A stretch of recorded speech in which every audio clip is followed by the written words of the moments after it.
Welcome back to Jeff Koinange, live at the Villa Rosa Pinsky, here with the Grand Mullah. That's right, I did mention he's publisher of Nairobi Law Monthly, but he's also a media owner. Noor TV coming to your screens one of these days.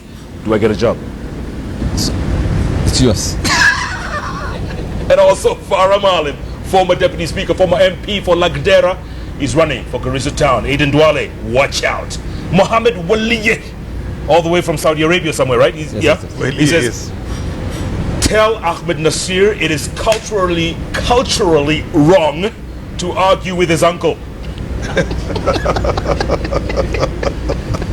Frederick Okango says, I'm watching from Lukenya, loving the show. It is friendly fire between Farah Maalim and Ahmednasir Law.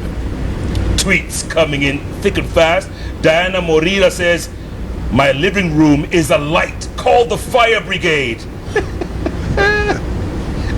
I tell you, gentlemen, yes. Moving forward, you need a strategy. I'm saying court, and I'm giving you free advice here. Yes. You need a proper strategy moving Indeed, forward. yes. Indeed, yes. Right? Do you agree? Of course we have that strategy. It's not out of the bag yet. It's a surprise for everybody. You people are assuming that you're going to come in the old, run on the mill kind of, the way you're used to. Wait and see the secret weapon of this coalition. There is a secret weapon? Of course. Who's your front runner? We're going to win. We're not going to tell you who the front runner will be.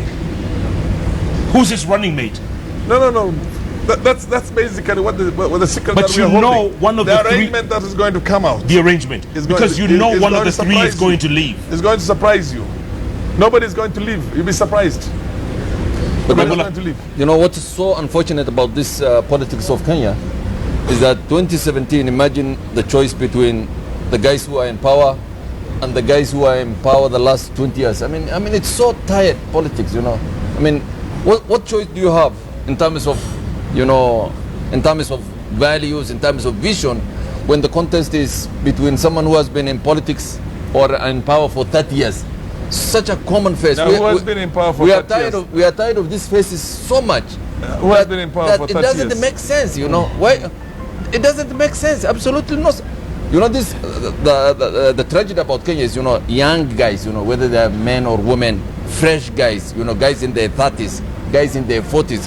Those are the guys who should run for president, not the guys who has been running in the 80s, in the 90s, in the 20s. You went on. By the way, nobody ran in the 80s. Nobody ran in the 80s. Raila ran in the 90s. There was a good attempt. That was running. No. Raila ran in the 90s. But let me ask you this. Raila ran in the 90s. But that is why people like Sonko, right, can not only run for governor of Nairobi, he's announced he's running for governor, but this could be a president. I like the brand of Sonko. With the brand of Sonko plus depth is what we need. Yes.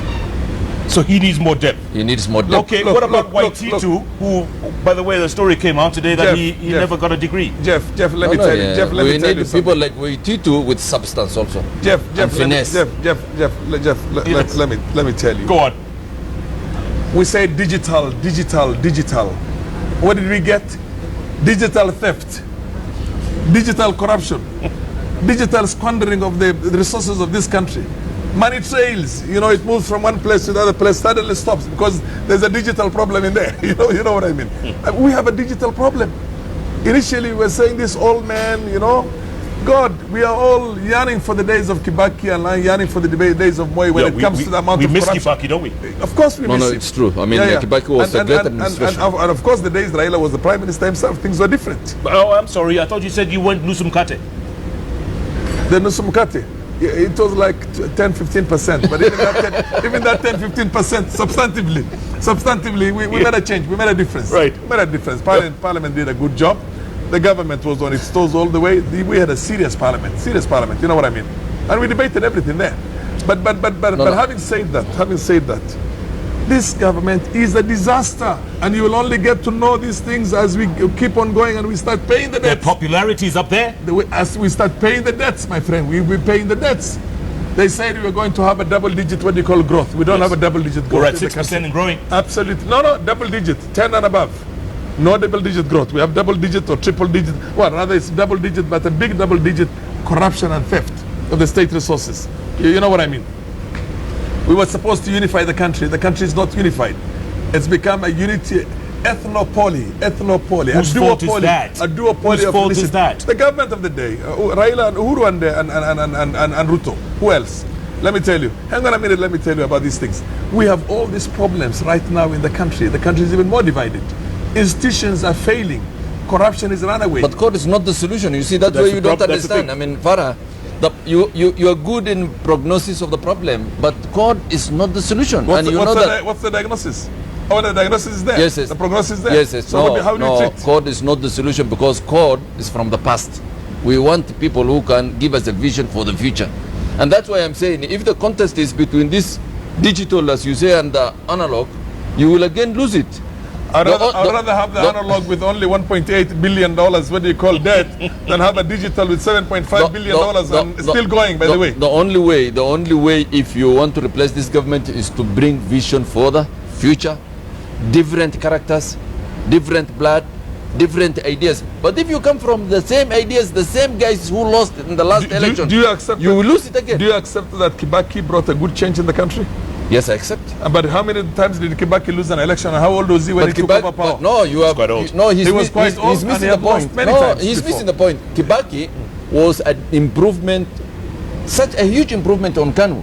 But for you to be an improvement on these guys, you can't be caught. You must be something else. No, but what was you see? Let me tell you, the names. Whether you call it COD or NAC or any other name that you can coin. Okay, but let me ask you this. Yes. If the Prime Minister doesn't run, let's say if, for argument's sake, the former Prime Minister doesn't run. Yes. Yes. And he says so and so Tosha. Yes. It's home and dry. Is there that possibility? It's home and dry. Well, we're done. It's finished. It's over. It's finished as in you lose, we or take over the government. If he says so and so Tosha? Of course, yes. Kenyans want change. Kenyans want change. I agree with him. I mean, if Raila does not run and he say Tosha, that's a game changer. I mean, I hope I'm the one who says Tosha.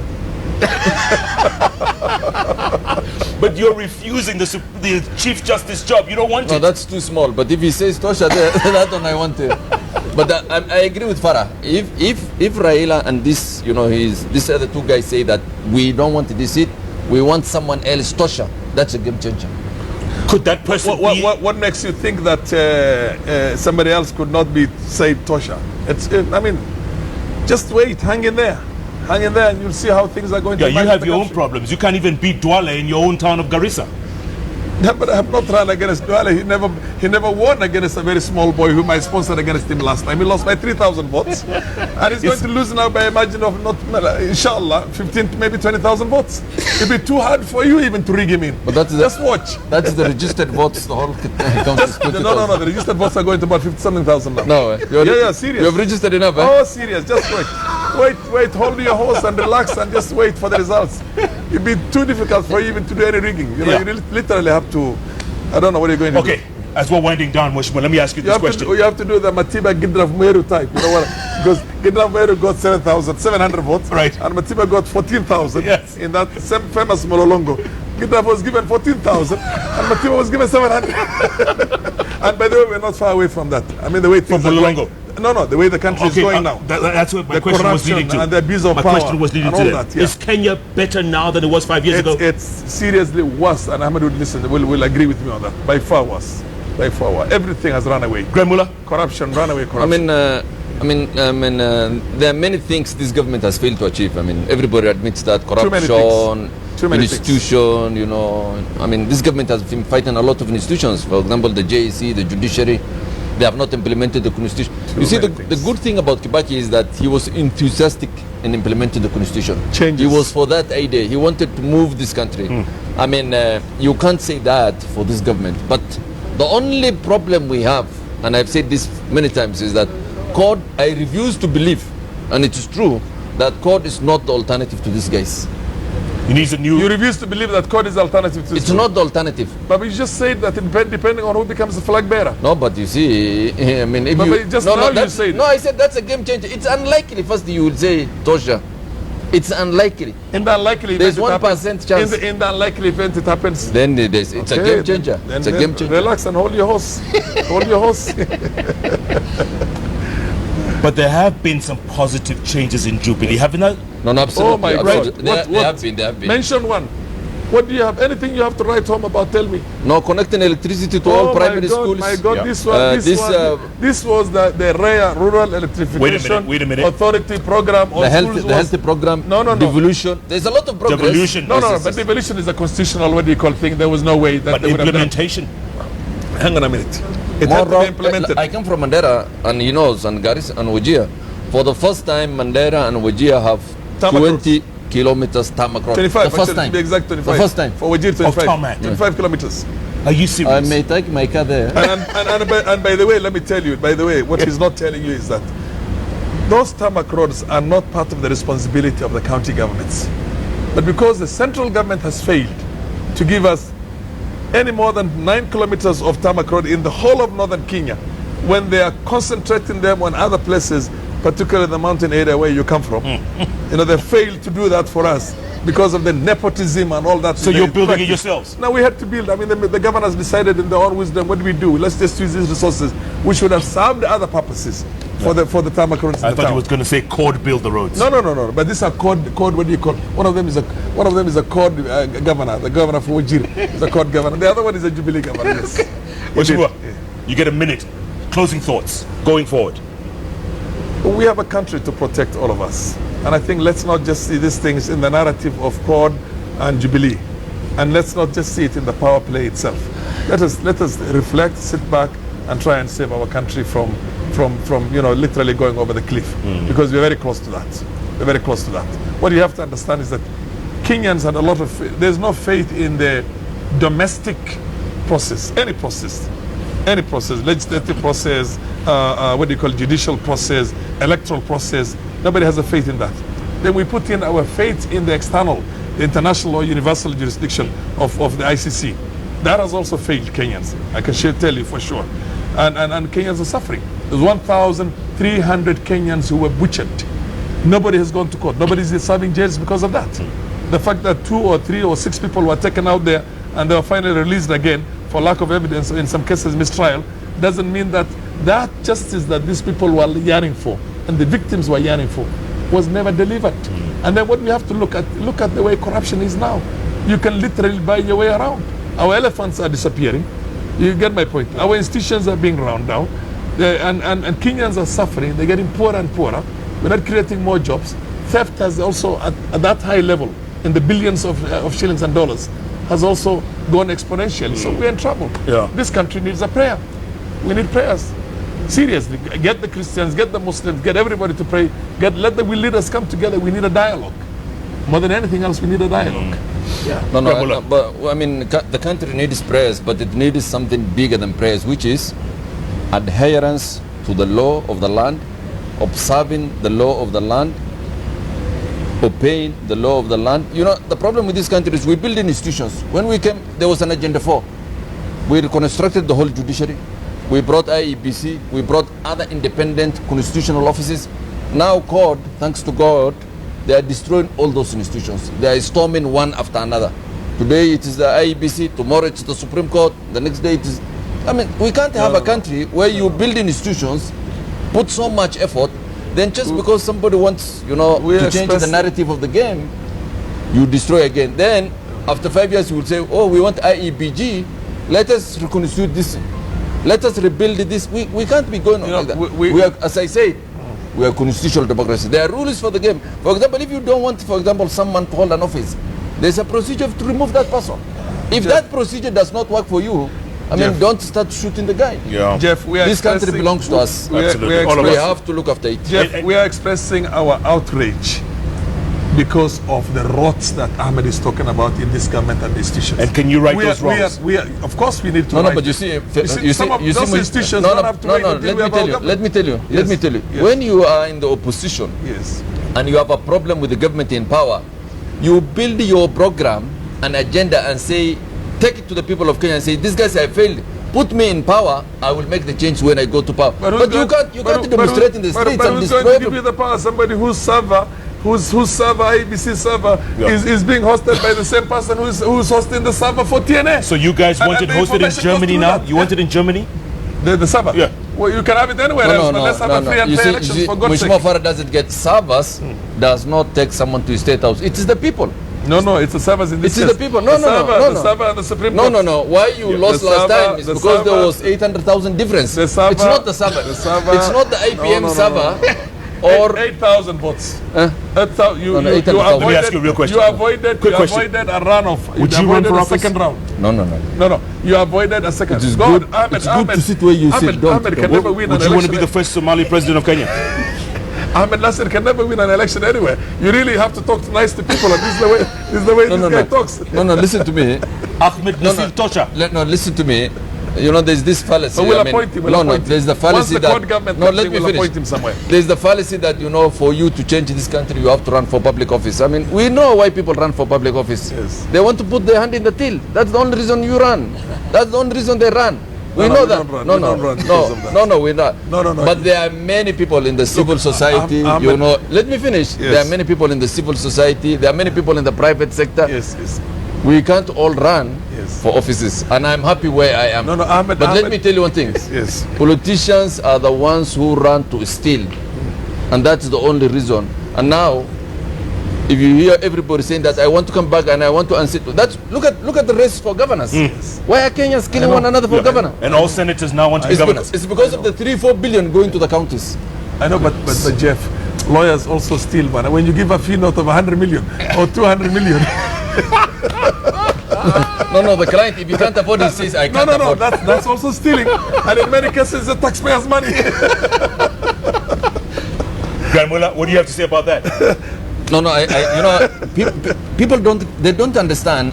A lawyer and a client is always a willing negotiations. If the client says that, no, Ahmed, I can't afford this, then you say, okay, let's part ways. We can't force anybody to pay our fees. But when the client is the ministry of that ministry, of devolution. Yeah, it's a ministry. It's a ministry. You know what I mean? That's a smart way of taking public money without really accounting for it. Enough said. Gentlemen, but Ahmed makes much more than the president makes, so he doesn't need to run. He makes much more than all of us put together. Yeah. That's why he's the Grand Mullah. I will not deny or confirm. Ahmednasir Tosha. I hope. Wait, talk to them. What a debate. Thank you, gentlemen. We'll make him the director of public prosecution, I promise. DPP. Oh, yes. No. DPP. Give him that job and send him on. That is something I will have been excited 20 years ago, not now. No, you would have excited 8 years ago. No, 20 years ago. 8 years ago we talked about it. Mheshimiwa, you talked about elephants depleting. Yeah. Tomorrow night, you know there's this conference going on about elephants, right? And the big burning on the weekend. Yes. 130 tons of ivory. Yes. Tomorrow night on this bench, I'm going to have a former big game hunter. He used to hunt elephants. And then he changed. Now he's Mr. Conservation. Fighting for elephants. Fighting for elephants. And he must be in his 90s, I think. Absolutely. Is it in Kenya that he used to hunt game? Yes. Then he must be in his 90s now, I think. No, he's when did we stop game hunting here in the country? Many years back. Many years back. But has he consulted other than poaching? In case he's arrested on the bench. He needs a lawyer. Jeff, the one final thing I want to say. Go on. Let us give ID cards to the Kenyans of this country. We're not giving ID cards to the people who come from where I come from right now. And when I went to but I thought you said you had enough votes. No, hang on a minute. When I went to Kimodo's office, Kimodo told me that a friend from that same constituency came to his office and called the president in his presence to intimidate him. So he's scared for his job. And the 15,000 ID cards from Garissa who come from the locations that he thinks are not going to vote for him, and they're being held here. Talk to Aiden Duale. But that we agree on, especially in northern Kenya. I mean, ID card is a big problem. People are using there it. There are many people, you know, who can vote, who are not getting they are not getting the ID cards. And I think he's making a good point. People should be given ID cards so that they can vote for Jubilee. Absolutely. On that note, keep tweeting at Farah Maalim, at Ahmednasir at Koinange Jeff, the hashtag Politics 101. It doesn't get any better than this. And you can't find guests like this anywhere else but right here. Jeff Koinange live at the Villa Rosa Kempinski. As I said, tomorrow night, a former game hunter, Russian guy who killed a lot of elephants and is now advocating against poaching. You're going to love that. And also, Jim Nyamu. He's the man who's walked and walked and walked more than 5,000 kilometers. It's like walking from here to Lagos. He's going to be on the bench too. He's walking again to save our elephants. Join us tomorrow night right here on JKL. Those 3 letters on the keyboard that follow each other. JKL. Thanks so much for watching. Good night. Good luck. God bless Kenya.